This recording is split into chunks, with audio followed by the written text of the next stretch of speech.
Chris is another fearless creator that I had the pleasure of spending time with last year. In this chat, Chris talks about his lessons from 2020. If you want to hear more great conversations with awesome humans this year, make sure that you subscribe to the channel and click on the little bell button, little bell icon, so you don't miss out when I post new videos. If there's any message in this video that you think would resonate with anyone else, then please share it with them so we make sure that they don't miss out. Enjoy this chat with Chris. I have been trying to figure out humans for 25 years now, and I have learned that we are not split into these two groups of being either good or bad people, but that we do find ourselves either operating from fear or operating from freedom, and that can lead down very different roads. Join me on this journey of discovering how to transcend fear and live a life of freedom.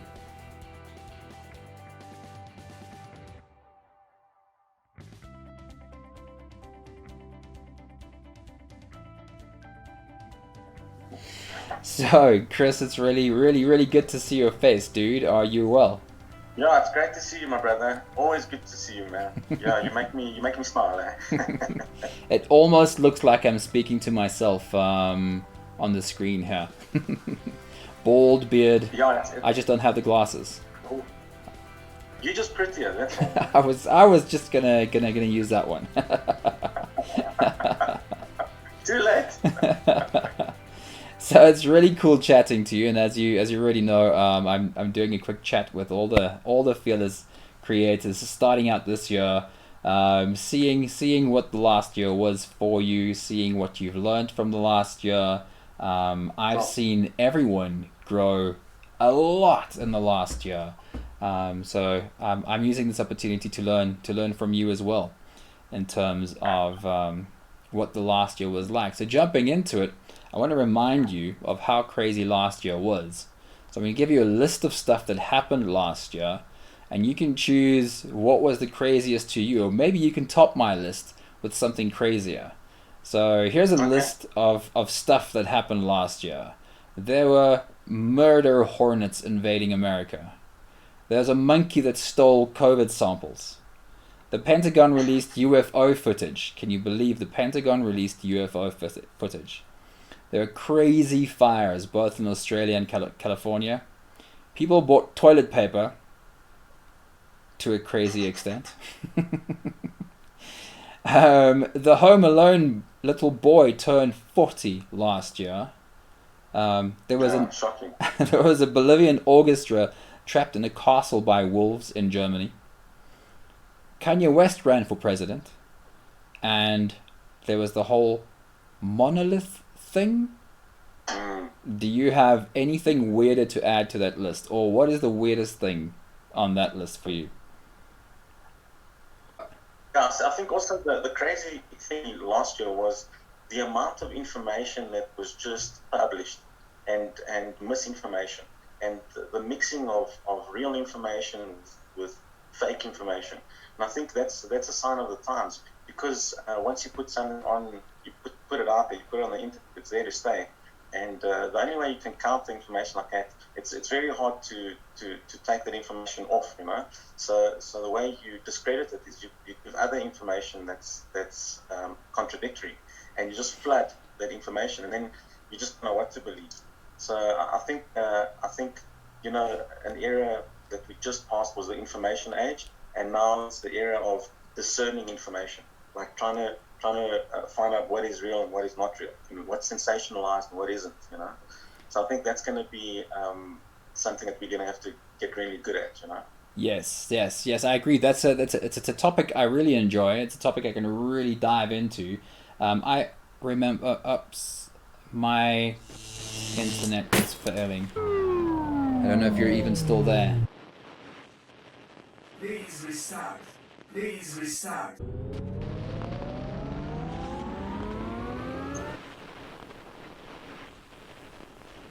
How's it going? Hey, we're back. Good. How you doing, dude? Yeah, not too bad. How are you doing? Very good, thank you. So we ended off with a power failure 2 days ago, and that lasted hours on my side, and we're back finally. It's good to see you, dude. Oh, good to see you, brother.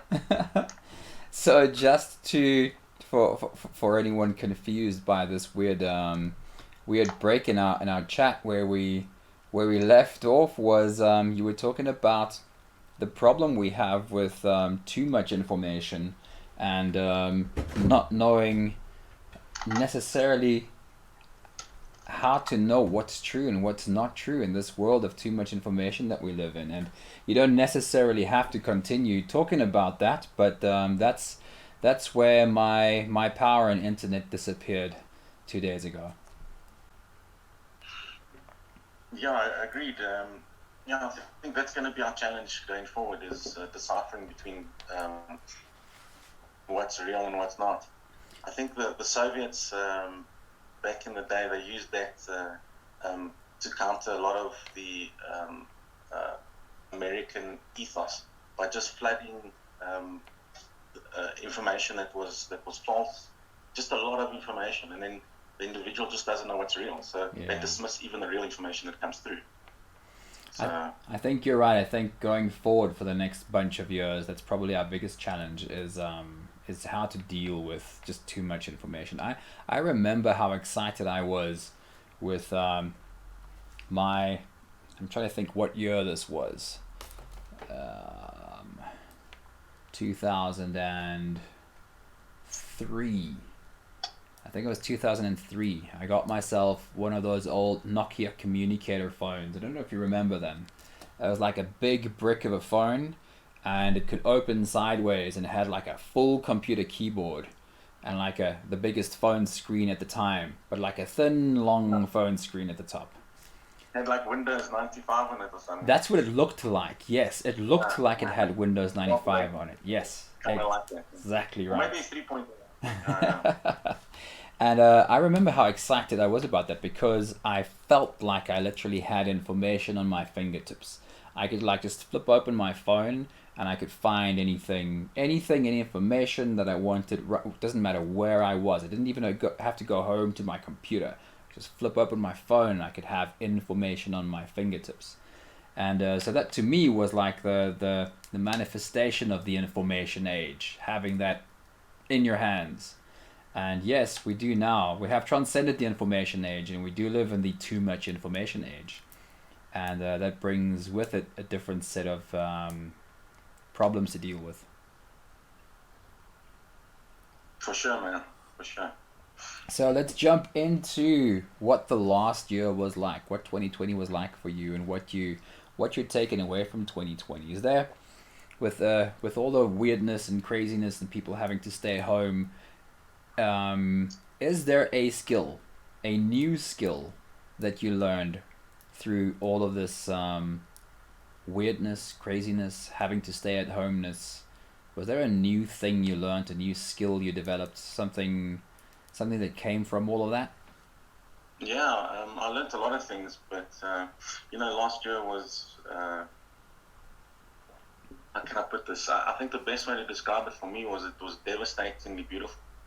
And although there was a lot of chaos going around, the whole COVID thing and politics going crazy, it was more of an internal challenge for me. Everything sort of came to a head for me last year, and it was decide time. Decide to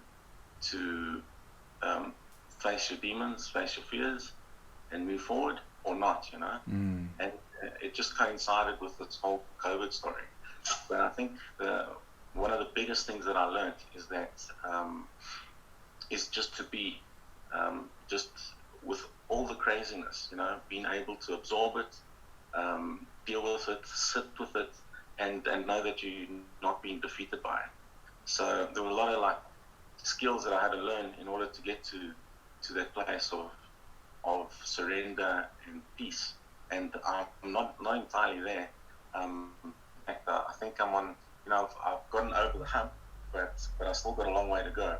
But I can see the light now. Last year was a bit difficult. I didn't see the light, So there was a a little meme that I read that really got me to a better place, or got me started, and that was um, the most important question one can ask is, do I live in a hostile universe or not? And at that stage, I was very confused, man. Like, I I was going through my own, I was questioning the world and questioning my life and my environment and where I was headed, and I didn't know. So I just chose to believe that it's not hostile, and that's where it all started, you know.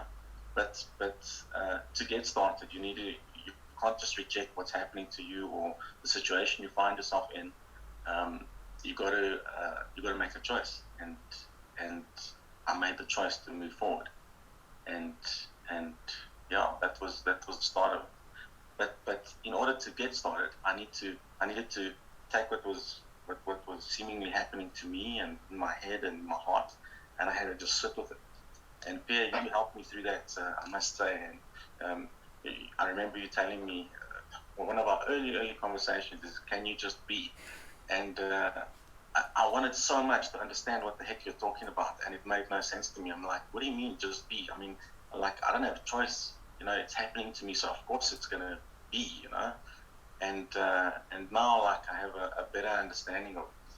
But words fall short sometimes of like little statements like that are so meaningful. But like in the world of psychedelics, people come back from their ayahuasca experience, and they try and describe it, and you know they use words, but the words can't describe the actual experience. And in the same way, when you said, like, "Can you just be?" It was lost on me, so I had to, like, dig deep, and I discovered what it meant, little by little. And as I started discovering, I was like, we're onto something here. So yeah, I hope that answers your question in a very roundabout manner. No, it's awesome, and I like that you put it that way, because it didn't. It wasn't really completely lost on you. What it did is it opened you up to thinking about, then, how else or what else. There's something in my experience that I might be blind to, and what is that? So obviously you didn't dismiss it. You became open because of it. Yes, yeah, that's a good way of putting it. That I could see the truth in it, although I didn't believe it. I could Yeah, see there was truth there, yeah, and so that was like a little personal voyage of discovery. They say, when the student is ready, the master appears, and it's kind of like the same with statements like that. yeah. Um, I became more ready as my inquiry, like, continued. You know. So it's very worthwhile, if you, when we're done here, to read this morning's email that I sent out, because it has quite a long. Now I'm saying long. It's probably about a 2 or 3 minute read. Extract from Eckhart Tolle's, I think it was New Earth, the book, Mm. and he explains a session he's having with a lady, and he puts it in really good words. And I'm going to try and just use a little bit of that, because it speaks about what you're talking about right now. So that being with something, just being with it. He talks about this woman he's having a session with, and let's just call it that unhappiness, being unhappy or feeling unhappy, because that was the example that he used. And asking her if she could just be with the unhappiness. And she, rather than not understanding what that means and maybe seeing some truth but not feeling it, she was more antagonistic or almost aggressive about being with this unhappiness. And he used it so nicely to demonstrate to her. So first, now you're unhappy, and now you're unhappy that you're unhappy. Your aggressiveness when I ask you about, can you accept being unhappy, you're going, no, I can't accept being unhappy. So you're unhappy, and you're unhappy because you're unhappy. Could this unhappiness change? Mm. Could you be unhappy and be okay with looking at yourself being unhappy and allowing yourself to sit and be unhappy and just be okay in this space, experiencing that? Now you don't have unhappiness and also being unhappy about being unhappy. You have unhappy and being with it. You're not reinforcing your unhappiness by thinking that you're unhappy. And so being unhappy is already enough of a burden. And then thinking I'm unhappy and I don't want to be unhappy and I'm unhappy about being unhappy. It's just that constant reinforcement of the same idea. And I think you told me last time, it's, let me just think about this quickly. I can't remember. I wanted to say something that was quite important, but if I remember, I'll pick it up again. It'll probably come back. So I'm going to try and stay on the same topic for now, so that maybe it comes back. There was something I could kind of add on it. Yeah, looking at that unhappiness. If you're in that space of being with your unhappiness and being okay to be unhappy, then it's kind of like you've got this unhappiness, and then, I mean, we've spoken about this so much, actually having a conversation with that part of you that's unhappy, actually speaking words to this part of you that's unhappy, and completely accepting this unhappiness and saying it, speaking to this part of you that's unhappy and saying, you know what, I'm gonna sit here with you while you're unhappy. I'll even put my arm around you and I'll hold you while you are unhappy until you feel better. And it sounds so counterintuitive, but the moment you get it is when you put your arm around this unhappiness and you say, I'm not pushing you away, I'm accepting you exactly as you are. Something shifts. Yeah. This shifts, this becomes instantly just slightly more happy. Yeah, it's for me. It's so you're unhappy, and you don't want to be unhappy, and there's a lot of resistance in your psyche. Like for myself, I'm speaking personally, where I don't feel like I should be in this position, like I should be somewhere else in my life, like I should be a bit more, a bit further ahead, and you indirectly put some pressure on yourself to be in that better place, because you want it to be, and you're not acceptant of where you are. And I think the first step is, like, as you say, the surrender of, like, okay, this is happening, I'm in the situation. So I can make it worse by complaining about being in it, or just accepting that I'm in it. And once you make that really open and honest decision to say, okay, this is going to take a while. It's not ideal. It's not where I want to be, but it's where I'm at. And if I resist it, all I'm doing is I'm hurting myself even more. And then that cycles back to the self-care thing. So if I care for myself, I want to do that to myself. And since I'm developing this love for myself, I don't want to beat down on myself. So if I'm going to take a while to get to a better place, then that's what it is. And me resisting it isn't going to make it go away any faster. In fact, it's going to be counterintuitive, and it's going to harm me. And since I'm starting to really love myself, I don't want to harm myself. So yeah, if I have to sit with me, and it takes a bit longer than I anticipated or wanted, well, it is what it is. You can only do what you can do. You can't do more than you can do. So accept the rate that you're going at. And once you take that burden off your shoulders and that self, what's it called, deprecating, or that beating, already your burden seems so much lighter, and the road ahead looks a little bit easier. Sure, the pain is still there. You're still going through the motions, but you're doing it without actively harming yourself. So yeah, I think the opposite of self-care is self-harm, and when you do beat up on yourself for not being where you should be, then you're not showing yourself much love.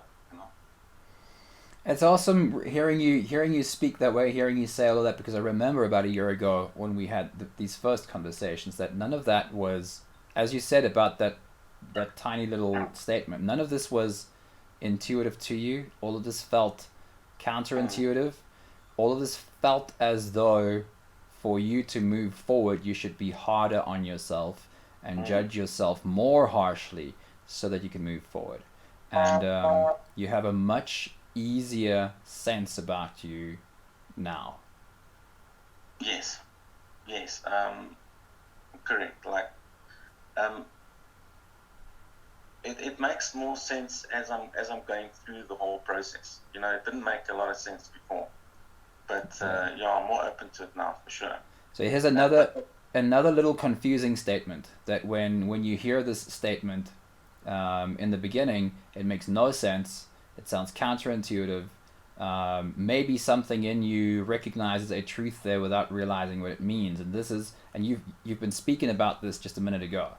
What you resist persists, uh, and it just doesn't make sense until you feel what that means, and that's what you were speaking about. yes, and then letting it just pass through, and recognize it. Don't give it importance. Don't add to it. Just observe it and let it pass. You know, Because you get to the other side faster that way. a lot quicker. Yeah. Also, um, you get stuck in your own narrative of having an issue, and and and you feel justified in um, uh, having that issue, and you feel hard done by, maybe through people or circumstance, or just the way life plays out, and very quickly you start playing the victim, because you keep on reinforcing that idea that um, I have legitimate reasons to feel the way I'm feeling. I have legitimate reasons for not picking myself up in life, um, and it's a lie that you keep on repeating to yourself, or that you keep on reinforcing to yourself. And when you do that, you can't really progress because you're stuck in that old paradigm. You're stuck in that old narrative.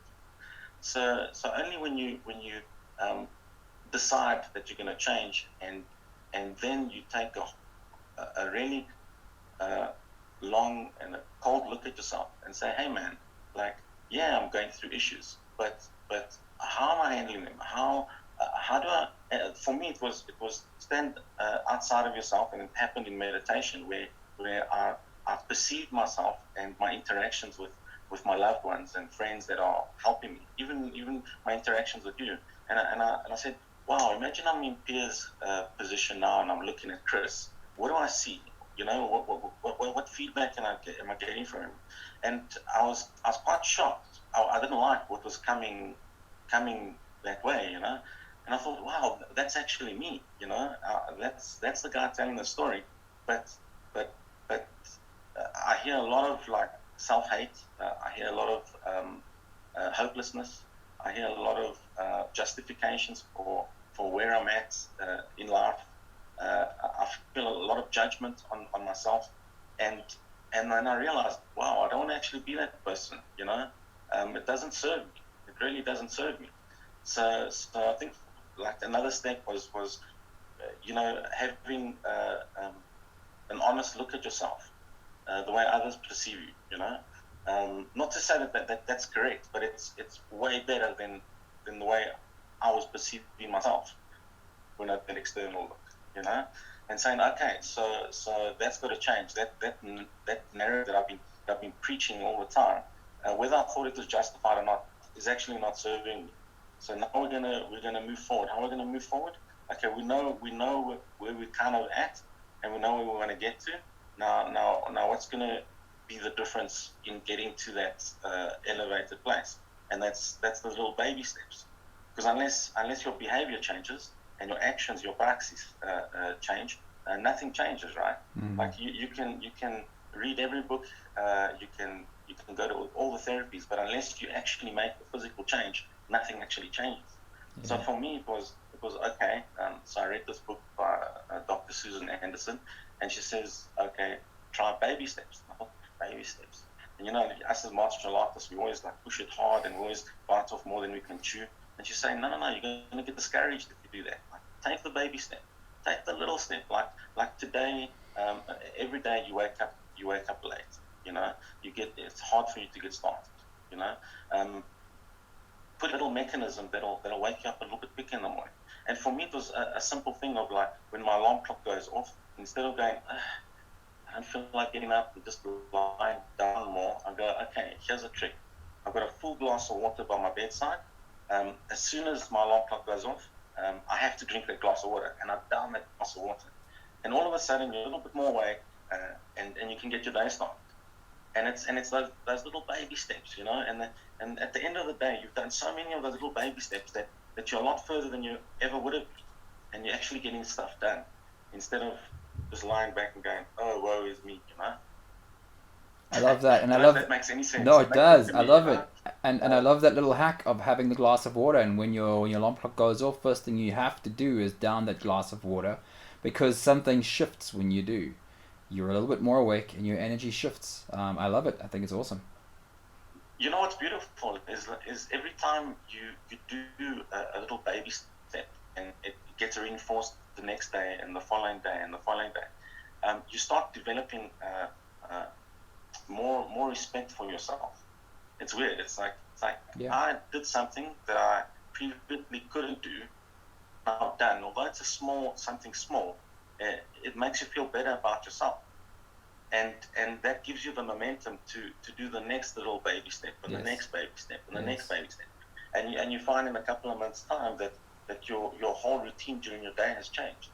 And then when someone asks you, "Hey man, like I know you're doing the meditations and the therapy and this and that, but like has anything changed?" And you go, "Yeah, lots has changed. Lots has changed." And you've got physical proof of it, and you're doing different things that you wouldn't normally do. Yeah. So when your actions start changing, then your life, as a consequence, starts changing, Yeah. and then you start getting feedback from friends and family, and they're going, "There's a change in you. I don't know what it is, but like I can see you different," and then that reinforces that changes are working, and that gives you more impetus and more momentum to make better changes. And now you've shifted from being self-deprecating and reinforcing bad behavior to reinforcing good behavior and moving forward. So you might still have a very blurry picture of what the future entails, or where you're getting to. In fact, like I still don't know where the heck I'm going, but I know when I look back at the way I was to the way I am today, can see so much change, and it's always headed in a positive direction. Sure, one day a bit lower and another bit higher, but on the mean, you climb, and Yeah. and that's what my what do you call it? My encouragement comes from knowing that things are getting a little bit better every day, just a little bit better. Those baby steps. Baby But steps. it's like a compound interest. In the end, Yes, you have dude. a full-blown pension that you can retire on instead of being, That is. So that's good. That's good. That's awesome. It's so important to become happy with the baby steps, because the real results, the real growth come from being happy with the baby steps, as you so rightly explained. It's beautiful. I'm often. If I can just share something. Yes, please go. No, you go first. No, I'm listening to you.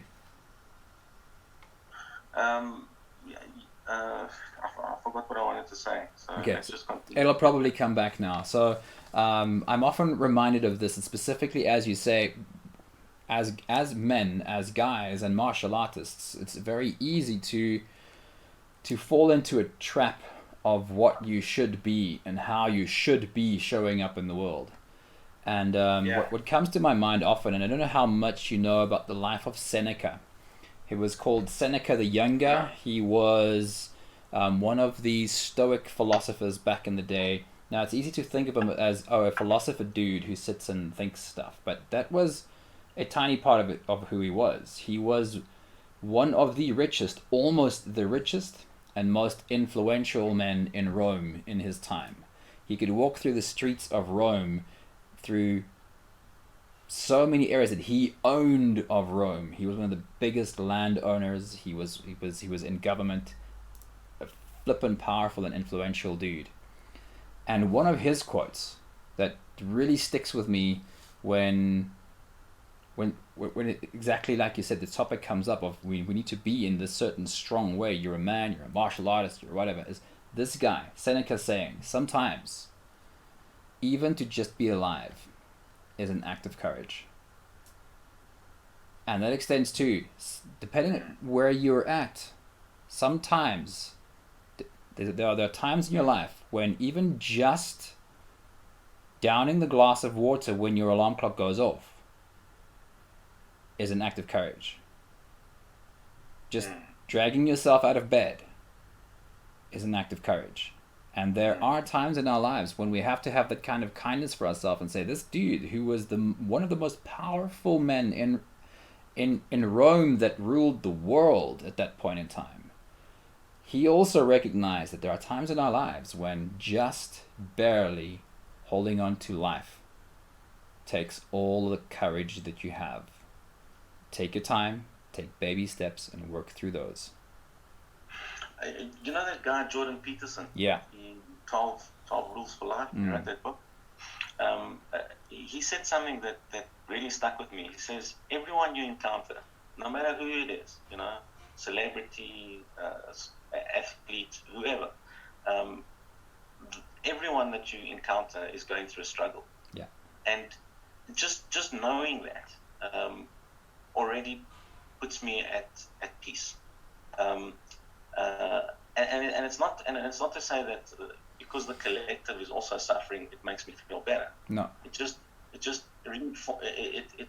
enforces the thought that hey man, it's actually normal to have struggle.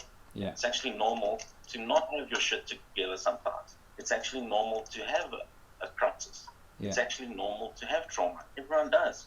Whether you're in the spotlight and you look like you're having the most fabulous life, and Facebook sort of only shows you everyone's life that's like picture perfect, but you scratch the surface and it's not so. I mean, take Robin Williams, comedian. Yeah. Everyone loved him, smiley face, life of the party, but inside he was going through the biggest struggle. And when he took his life, no one knew about it. No one expected it. It was a shock to everyone. So it's testimony that we're all going through that struggle. And through all my inquiries over the last year, and it feels like I've really been going at light speed through therapy and meditation and all of that. But still, I have so far to go. But it's been profound. The baby steps are actually leaps. They feel like leaps to me. And I sat thinking one time. I said, who am I? Who am I as a person? And I tried to chop it down into its finest little elements. And I came up with an answer, and the answer was, you're a choice-making machine. That's it. You are just a choice-making machine. And as a choice-making machine, you're going to direct your life in the direction that you want it to go to by the choices that you make. So not the environment that is inflicted upon you, not your circumstance, not your luck or your lack of luck or an ailment that's befallen you. It's what are you going to do moment by moment with the decisions that you have to make. So when my alarm clock goes off in the morning, the thought comes in my head, I don't want to face the world. I had peace for a couple of hours, and I just don't want to be in that frame of mind again. And I don't want to struggle, and it takes energy and all that. And in that moment, another thought comes in, and it says, hey man, if you drink this glass of water, you're going to do something that you didn't do yesterday that might get you to a better place. And it's in that moment where you decide, I'm drinking the glass of water. That's the challenge, right? But that's where the power comes in. That's the magic. So when you make that decision to drink that water, it's like, great, I drank the water, and then you go, hey man, I did something that I couldn't do yesterday, and that gives me a bit of encouragement. So the next question comes up in my head: do I get up out of bed now?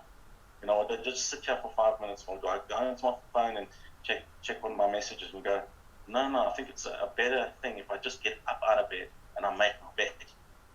And then once you've done a few of those little decisions and you've changed that behavior, it gathers its own momentum. And then you feel like, yeah, you can do what you couldn't do yesterday. So, sorry, I know I talked a lot. No, that's what I'm also working it out, as I'm... Yeah. it's an inward inquiry, and it's nice to reflect on where you were and where you're at now in terms of your headspace, you know? And it's exactly what this chat is about. I do want to hear exactly what you have to say, and I'm enjoying listening. And again, Chris, Thank you, brother. I really have to commend you, dude. It's a lot of showing up, and as much as it is the simplicity of surrendering to just being with it and taking baby steps, getting to the point where you actually surrendered to being with it and surrendered to being happy with baby steps. So many people are not able to find that surrender because it doesn't feel like what a man should do. It doesn't feel masculine. It feels like I should be fighting. And just to be able to get to the space where you have that surrender is such a flippin' big deal. I'm proud of you. I really am. Okay. You know, it's fighting the old paradigm. You know, I'm in my 40s now, and I've had 45 years of programming and reinforcement of ideas and paradigms that were not serving me. So now I've got to, like, you know, grab the steering wheel and go, oops, I don't like where this is going, and I'm turning. So there's a lot of resistance from my old behaviors to sabotage me, to stop me from making those leaps forward. And the mind is incredible, man. The mind is so incredible. It's so flippant tricky, hey. She's a bit of a bitch sometimes. And I'll give you an example. Like, I know that meditation will put me in a better space. I know it. I've proven it over and over and over again. And I'll resist doing my meditation. I'll say, okay, let me just have a cup of tea before I get started, because, like, you know, I don't want to have a dry throat while I'm doing my meditation. You know what? I haven't brushed my teeth. Let me go brush my teeth quick as well. You know, and it's just stall tactics from that old program. So yeah, that's challenging. I love that you mention that. I love that you mention that because it's true for everybody. Everybody has that. And then you start seeing that, but hang on, there is every time I do my meditation, there's a shift. I show up differently in my day. But again, tomorrow, there's an old program that's trying to almost keep you from doing it. I love that you're sharing it. I'll add to that. In the meditations, you've got the background music that plays. It's very calm, soothing. It's centering, and I used to like look forward to listening to that because I knew, okay, what was coming next was peace, tranquility, clear state of mind, healing. You know, reaching a frame of mind of more of my higher self, setting the tone for the day, and that was amazing. And then as the meditations progressed, I found that I started missing out on my morning meditations. And again, I sat with myself. I said, "Hey, Chris, what the hell's going on? Why are you missing the meditation? You know they're gonna help you.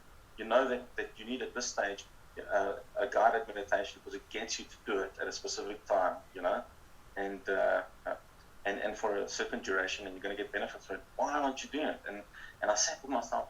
Okay, why am I not doing it? Why am I not doing it? And it was something as simple as the music that you play in the background now reminded me of my state of mind when I first started the meditations.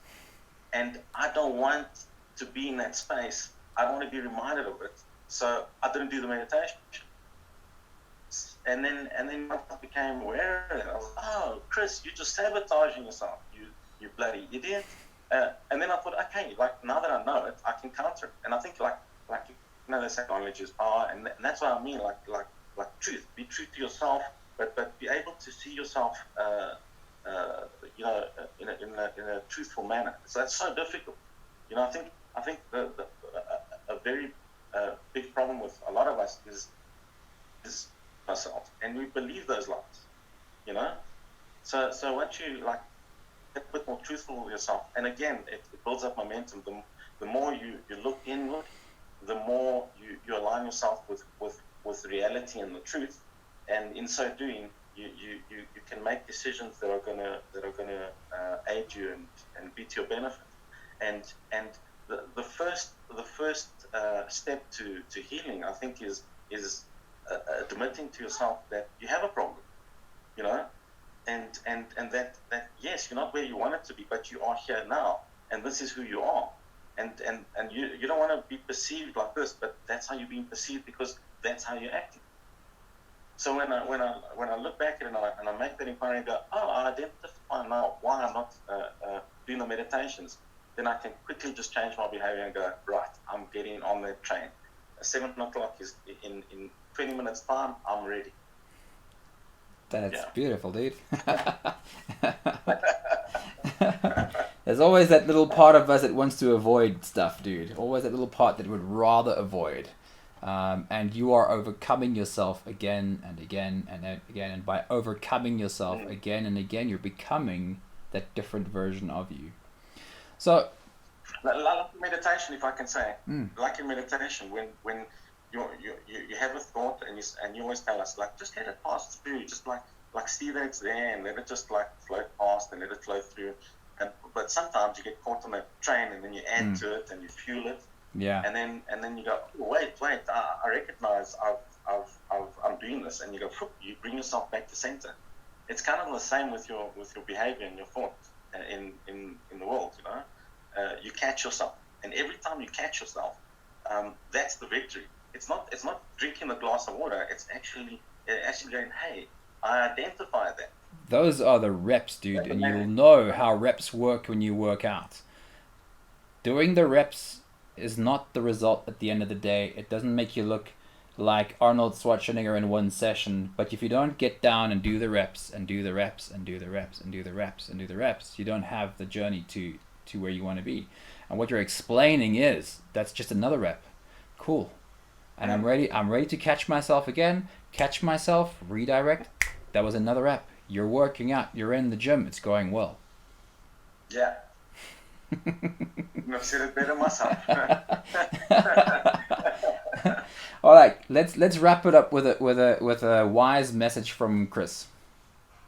And I like this picture, so I'm going to set it up. I'm going to set it up for you in a way that makes it kind of easy. Well, I think it makes it easier because it makes it fun.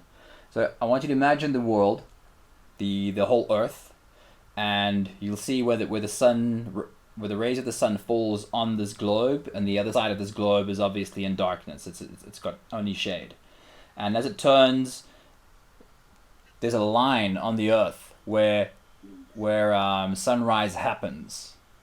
So imagine that there's this massive floating billboard that tracks that line of sunrise. And it's so massive that everyone in the world, when the sun rises, can go up, look at the sunrise, and see this massive floating billboard every sunrise. Everyone looks in the same direction and sees with sunrise this massive floating billboard. And there are these words from Chris on this billboard. What are they? Yeah. What comes to mind is you're worth it. Put in the work. Holy shit, that's nice. Just for it. That is just beautiful. No, but it's just so true. You are worth it. You are worth doing the work. But it's lost if you follow the second act. It's like, you're worth it, put in the work. Put in the work. You are worth it, put in the work. I like it. Put in the work, yeah. Because not for nothing. If it's like I encounter, I go to these music festivals and I encounter hippies, and they got these grand ideas and thoughts and whatever, but they action none of them. Yeah. So it's kind of lost, man. Like, without the praxis of actually doing the work, your ideas are just lost. They die with you. They don't go anywhere. And if I can add something, I always thought that you know what, I'm going to rest now because I don't have the energy to put in the work. It doesn't work that way. It's you put in the work, and that's how you get the energy. So